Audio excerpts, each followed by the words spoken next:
Şimdi kış mevsimi geliyor. Kışın en çok rastladığımız şikayetlerden bir tanesi de öksürük.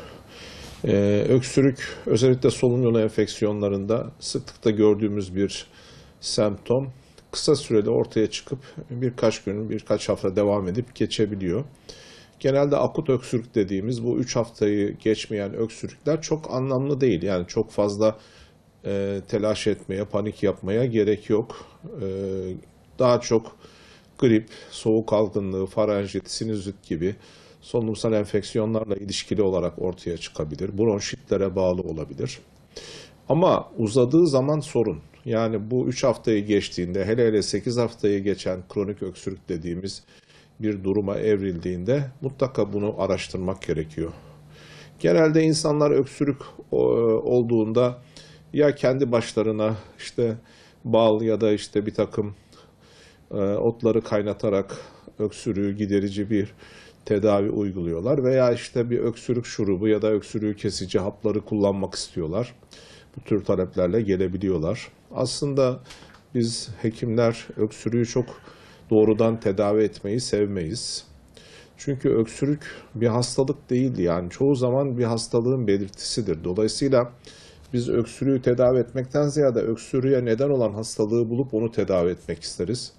Eğer sebebini bilmiyorsak böyle öksürüğü baskılayıcı ilaçları çok kullanmayız, kullanmak istemeyiz. Çünkü o zaman hastalığın teşhisi gecikir, sorunlar büyüyebilir. Yani bir kişinin öksürmemesi lazım. Normalde öksürük olmaması lazım. Eğer öksürüyorsa ve uzun sürüyorsa bu, yani dediğim gibi uzayan bir öksürük söz konusu ise mutlaka bunun sebebini bulmamız lazım. Neden öksürüyor bu kişi? Pek çok hastalık var böyle uzayan öksürüğe neden olan hastalıklar. Bunların içerisinde işte koa, astım, işte sinüzitler ya da reflü gibi hastalıklar var. Ama öbür taraftan bronşektazi gibi, intersiyel akciğer hastalıkları gibi, akciğer kanserleri gibi farklı hastalıklar da var. O nedenle hani öksürüğü maskelemek, öksürüğü kesici ilaçlar vererek semptomu ortadan kaldırmak aslında hasta için yani bir alarmı susturmak gibidir.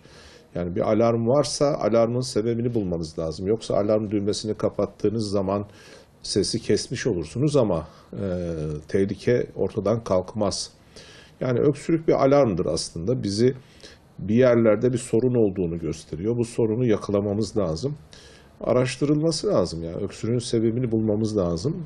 Sebebini bulduktan sonra hem o hastalığı tedavi edebiliriz hem de o zaman eğer gerekliyse, çok rahatsız edici ise öksürüğü baskılayıcı, ortadan kaldırıcı ilaçlar da verilebilir.